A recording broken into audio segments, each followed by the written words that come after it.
I come from a very deep religious and conservative family. From my teen years, I was attracted towards male, but I never came out of the closet because my father is homophobic. Also, living as a gay man in my country is not possible. A few years ago, I got married to a really nice woman. Yes, I know what I did was really stupid, and I ruined her life, and I definitely am an a-hole for it. Believe me, I tried to delay my marriage as long as possible, but my sister was not getting married before me, and not to mention, I fear my dad. I think everything will be okay. There are lots of gay men who never came out, but live a peaceful life. At that time, I thought it was a good decision. Also, I was not sure whether I was bi or gay. Things turned out pretty bad after. My marriage was constant fights between me and the wife. She sensed something was not okay with me. One day, I told her the truth. She was sympathetic with me. First, we decided to get a divorce, but my father had a heart attack a few months before, and getting divorced was a really big deal in those days, so I suggested to her to wait for a few months. But one day she left my home and went to her parents. She told them everything, and all hell breaks loose. There was name-calling. Her brother beats me. My own family disowns me. People used to look at me like a criminal, but I never felt any anger towards her. We got divorced, and I gave her pretty much everything I had out of guilt. Also, my parents gave her my inheritance. Overall, the money and property she got was really good. I left that town. My father died after a few months. He couldn't handle that his son is not man enough. I was not allowed to visit him one last time. My brother and mother were extremely pissed at me. My mother thinks I am the reason he died. My ex got married soon after. Today, the only family I have is my dog. I missed everything, weddings, birthdays, everything. I now check on their update via Facebook. I don't like or comment because I fear they will block me. Yesterday, I got a message from my ex. She is asking for some money. Apparently, she gave all the money she got from me to her new husband, and he lost it in his business. I refused. I really can't afford to give her any money. I started everything from scratch and I don't really have much money. She is now accusing me of ruining her life because she didn't get a great match because she was divorced. Am I the a-hole? Not the a-hole, and I'm sorry this happened to you. Just know that your father's death isn't because you're gay. You are man enough. Not the a-hole. Sounds like she ruined your life. You don't owe her anything, but you do owe yourself some grace and kindness in all of this. Not the a-hole. Your ex-wife chose to give everything she had to her new husband. It's not your fault they weren't responsible with the money. Block her, and don't talk to her again. Never give her another dime. You aren't her ATM anymore. Your family sucks. You can't help being you. This is really difficult. You are an a-hole for marrying her. Your parents and family are a-holes for being homophobic. But you are not the a-hole for not helping her out considering your current financial situation. I, 44 male, have a daughter, G, 19 female, who made the spectacularly stupid choice of having a baby. I'm very financially secure. My father gave me $20,000 when I finished high school. It was meant for university, as was the custom in my family, but I invested it instead. I won't go into details, but after a few high-risk investments, I'm now the wealthiest member of my family. I've always done my best to pay it forward and take care of my family if they need help, under one condition. My father had one absolute rule in the house. Always take responsibility for yourself. With my siblings, if I lend them money, they always pay it back. When I was 24, my then girlfriend and I had G. She was the light of my life, and we raised her to want for nothing. However, we also tried to instill the belief that nothing comes for free. My wealth was not her wealth, and the things we gave her needed to be earned. This has worked with her two younger brothers, but it just wouldn't click with her. The final straw was when she told me, at 18, that she was pregnant and was going to keep the child. I was furious, not because she wanted to have a child, but because she clearly hadn't thought any part of it through. She keeps a minimum wage job because we've told her that if she lives with us, she must be working. But she won't go to school to try and better her life. I did give her $20,000 after high school, but she burned through it in less than a year. I had enough. I told her I've ignored her irresponsible behavior in the past, dismissed it as youthful indiscretion. But I've never been more disappointed in her than I was in that moment. That this was the most monumental stupid thing she's ever done. I berated her for not once considering the child in her dream vision of being a mother. I asked how she expects to provide for the child when she can't even afford a roof over her head. There was a very heated argument, and in the end, I told her I would get her an apartment. It would be paid for 1 year from the birth of her child. And if she hasn't proven herself a capable mother, to make the sacrifices necessary to put that child before herself. I would not only cut her off, but I would take that child and make sure it was raised with the love and support it deserved. Side note, we still don't know who the father is. Sure enough, for the entire year we continually had to support her. Babysitting, groceries, cleaning. My daughter just wasn't getting it. She grew increasingly angry and resentful of us for ruining her life. At the end of the year, I took her to court for custody of my granddaughter, and in the end, the courts ruled in our favor. I told my daughter that until she grew up and started to take responsibility for her life, she was not welcome in my house or anywhere near her child. I then went home and spent the night crying with my wife. I've since received endless hate-filled messages from the family, and my eldest said I'm the a-hole for what I've done. This is a tough one to pass judgment on without knowing you and your family. But I'll give it a go. You come across as greedy, judgmental, a-hole in your writing, and I was originally inclined to say, everyone sucks here. However, the courts decided to give you custody of the kid, which made me realize that her ability to parent must be significantly worse than even you let on in this post. If the courts really feel that you are a better parent than the birth mom, then not the a-hole. You're giving that child the best possible future. Not the a-hole, assuming this is true. Courts don't give custody without cause. Your choices were between enabling her to continue to be reliant on you, or cut her off in the hope she sorts herself out. You're right to choose to protect your granddaughter without enabling your daughter. Everyone sucks here, from OP in another thread. We rewarded the effort. She works just fine when she was with us because it was fair exchange. Everything we gave her was earned by meeting fair expectations, so we don't understand why she just is this way. I feel like I failed her. I don't even know where I went wrong. I can tell you why. It's because you tied your love and support for her to whether or not she met expectations. You made your love transactional. It's incredibly toxic and very hard for children who have been emotionally hurt in this way to see their own intrinsic worth. It's especially insidious because it's so hard to recognize. There's no bruises or scars that make it apparent the pain is occurring. Just year after year of being told that love is conditional. I suspect the idea of motherhood was so appealing because she desperately needs someone to just love her unconditionally. She clearly never got that from her parents.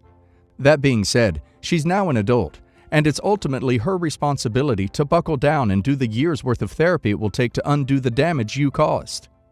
It sounds like your daughter really isn't in a place where she can care for her own daughter, and maybe she can't be trusted, but clearly neither can you. Update.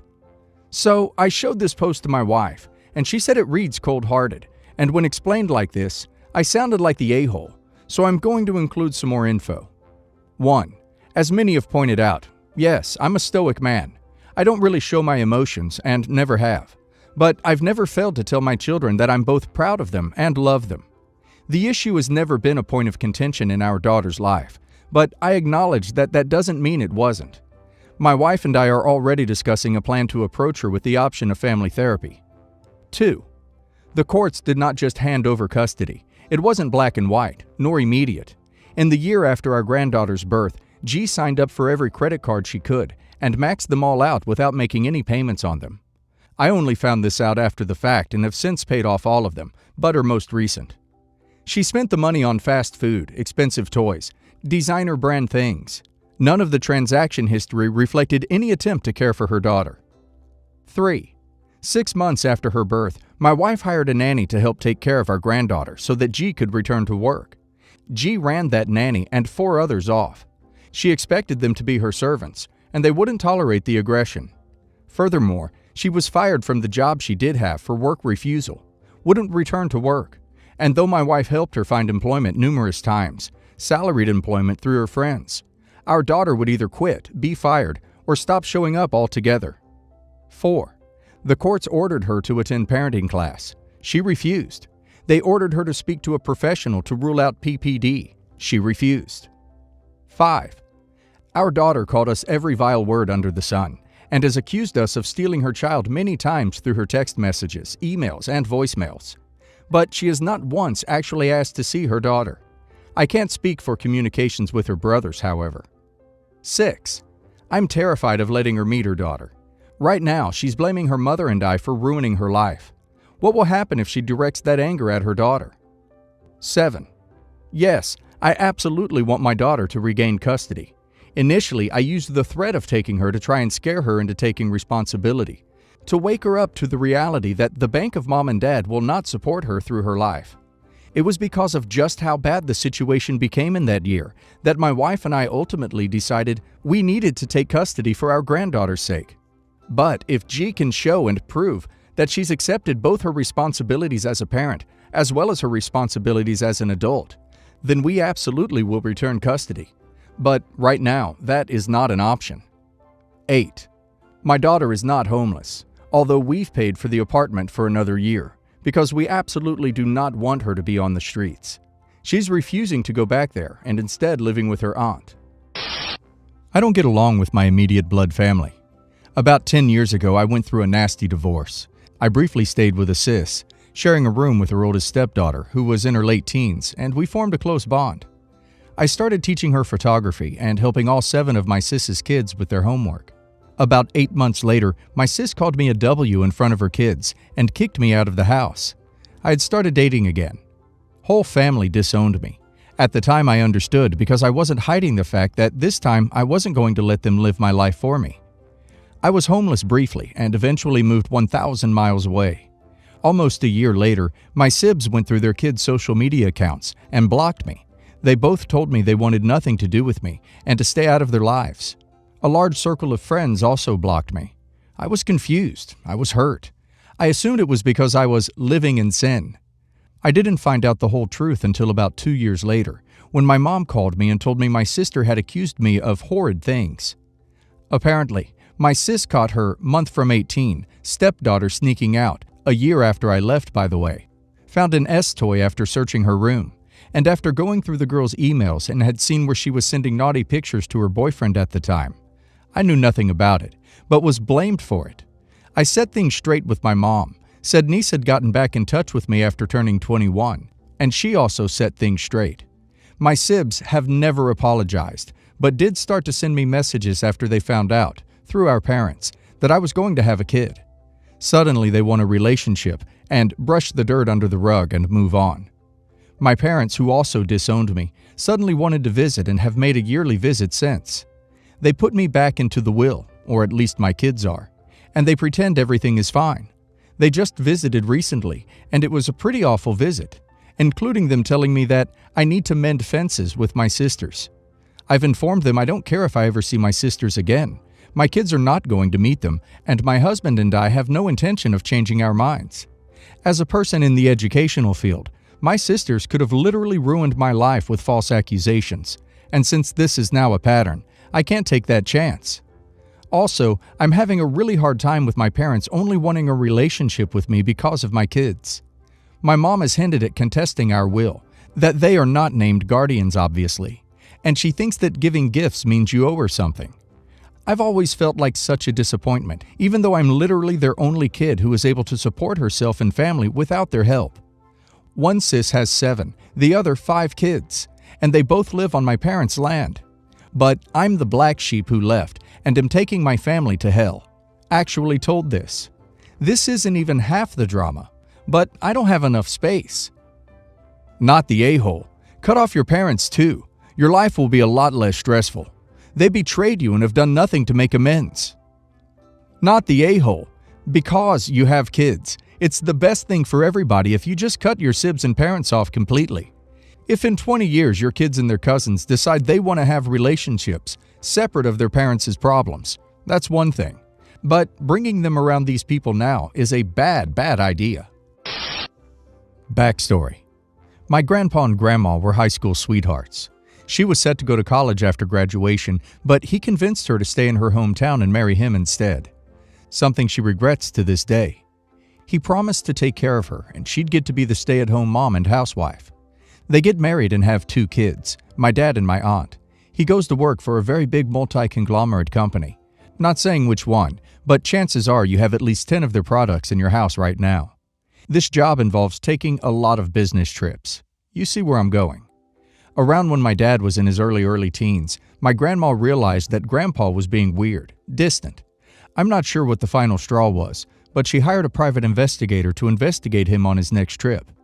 Lo and behold, private investigator saw him and a coworker together at the hotel, checking into the same rooms as husband and wife. I'm not sure how he was able to pass that by his company, but at this point, he had climbed the ranks to a decent managerial position and probably took advantage of their trust in him. They were having an affair on their employer's dime. Big no-no.